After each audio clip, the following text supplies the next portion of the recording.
Salut les amis, j'espère que vous allez bien. Merci d'être connectés. Est-ce que vous voulez savoir un peu plus sur les Africains, sur les jeunes Africains? Comment est-ce que les jeunes entre l'âge de 20 à 30 ans se débrouillent? Comment est-ce qu'ils gagnent leur argent en Afrique? D'abord, il faut savoir que dans la majorité des pays africains, le gouvernement est le plus grand employeur qu'on connaisse. Les gouvernements africains recrutent le plus grand nombre de jeunes dans leurs services chaque année. Ce qui peut être bien ou mal d'une manière ou d'une autre, parce que les gouvernements sont très bien dans la délivrance des services, mais ils ne sont pas de très bons employeurs.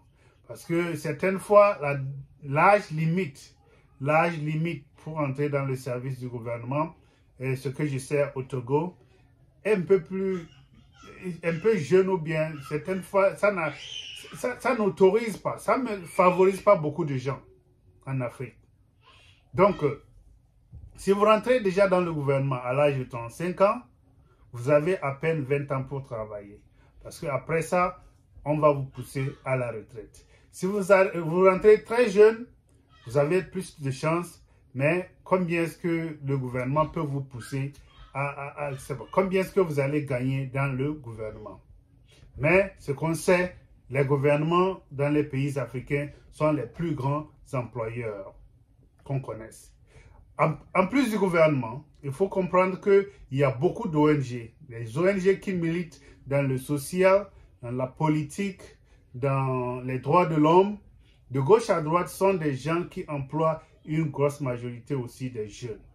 Certains ont même la chance de travailler sur le plan international, ce qui est très bien. Mais ce que nous voudrions discuter aujourd'hui, c'est les jeunes qui gagnent beaucoup d'argent. Les jeunes qui entreprennent. Les jeunes qui ne sont plus dans le besoin. Les jeunes qui ont surpassé la recherche de l'emploi ou bien une situation et un bon boulot. Il y a certains jeunes qui ont dépassé ce niveau. Où est-ce que ces jeunes exercent? Où est-ce qu'ils travaillent? Comment est-ce qu'ils gagnent leur argent? En majorité, ce sont des jeunes qui exercent dans l'entrepreneuriat. Et l'entrepreneuriat, on travaille pour soi-même, on se bat pour trouver sa propre clientèle, on recrute, on fait des charités. Ces jeunes-là se multiplient de gauche à droite dans certains domaines. De un, le domaine qui les reçoit le plus, c'est l'agriculture. Le domaine agricole est si vaste. Les opportunités pour ce moment-ci sont illimitées. Vous avez la chance de vendre tout ce que vous produisez en Afrique de nos jours. Parce qu'il y a, les populations s'accroissent très vite et la transformation commence par prendre de l'ampleur.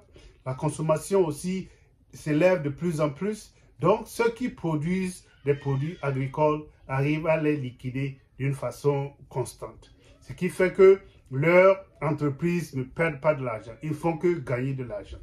Nous pouvons citer un exemple du cacao. Le cacao, c'est vrai que les prix ne peuvent pas être stables toutes les années, mais la majorité des producteurs de cacao arrivent à liquider leur cacao. La majorité des producteurs de café arrivent à liquider leur café. Mais est-ce que tous les pays africains font du café ou du cacao? On peut maintenant parler de quoi? Du soja. Ceux qui font du soja arrivent à vendre ça aux producteurs des œufs, des pondeuses. Ces gens-là arrivent facilement à liquider ça. Et ils se font beaucoup d'argent. Les gens qui cultivent quoi? De l'arachide. Ils arrivent à liquider ça très facilement. L'huile de palme. Ils arrivent à liquider ça très facilement. Les gens commencent même à entreprendre dans la noix de coco. L'eau de coco, ça se marchande très rapidement partout ailleurs et dans le monde entier.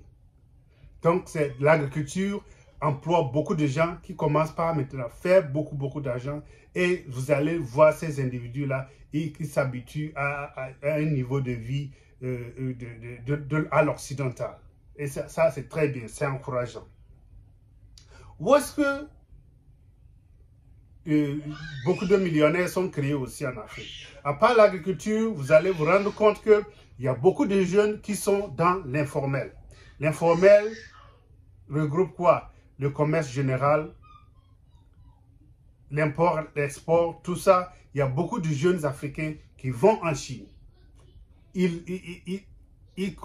créent leurs propres produits, ils repartent en Afrique, vendent. Ils connaissent déjà la demande qui existe en Afrique. Ils vont en Chine, ils créent leurs prototypes, ils arrivent à multiplier ça, ils reviennent vendre en Afrique. Ces gens se font des millions très rapidement. On peut le voir au Ghana, au Nigeria, même à Lomé, ça existe maintenant. Les gens ne sont plus concentrés seulement sur leur milieu, ils sont aussi ouverts vers le monde extérieur. Mais ils produisent ailleurs, ils viennent vendre chez nous, ce qui est très bien.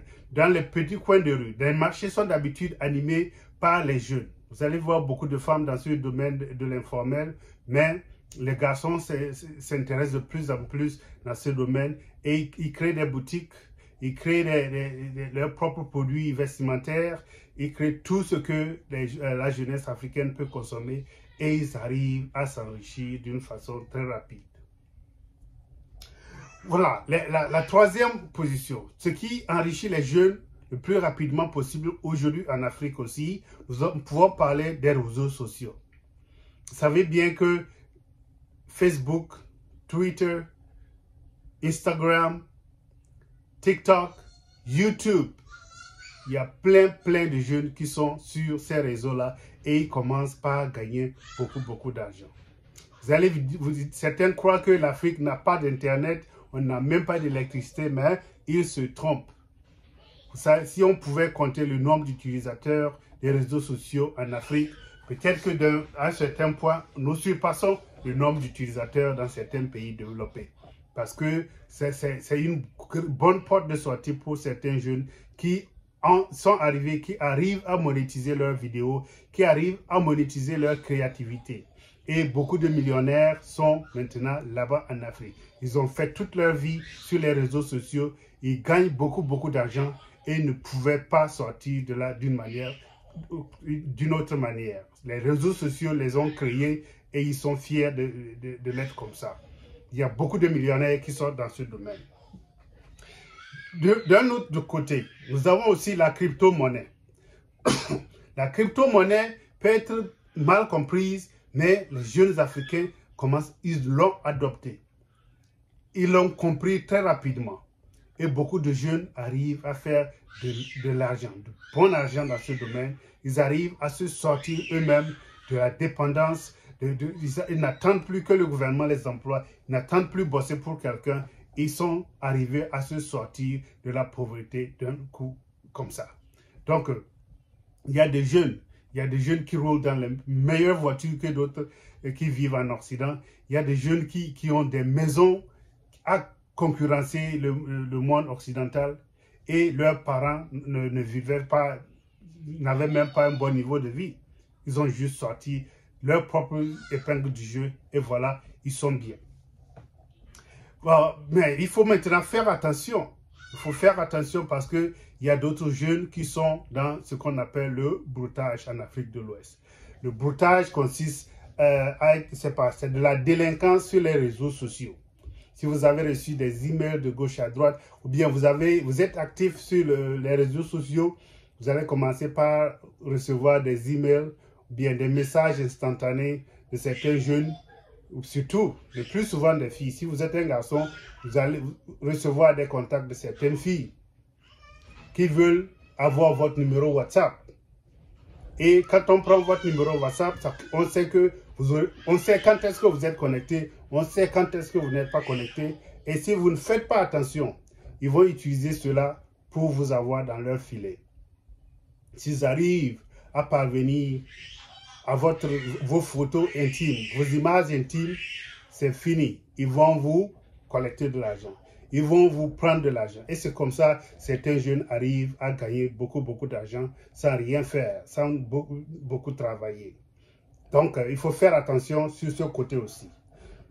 Mais il y a aussi, dans certains pays où les mines sont bien exploitées, beaucoup de jeunes de mon milieu sont arrivés à sortir leur famille de la pauvreté grâce au gisement de mines.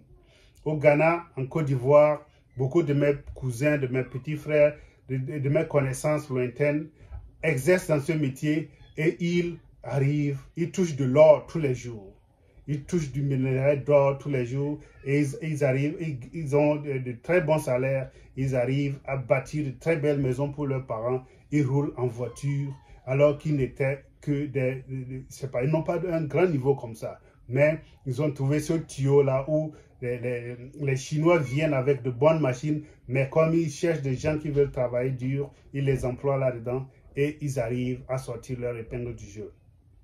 Donc, la délinquance financière existe aussi là-bas. Beaucoup de jeunes s'enrichissent d'une manière très frauduleuse. Et bon, il ne faut pas compter cela. Ça existe un peu partout. Mais il faut faire attention si vous traitez avec de ces gens. Merci beaucoup. Si vous avez appris quelque chose, n'hésitez pas de vous abonner, partager et aimer nos vidéos.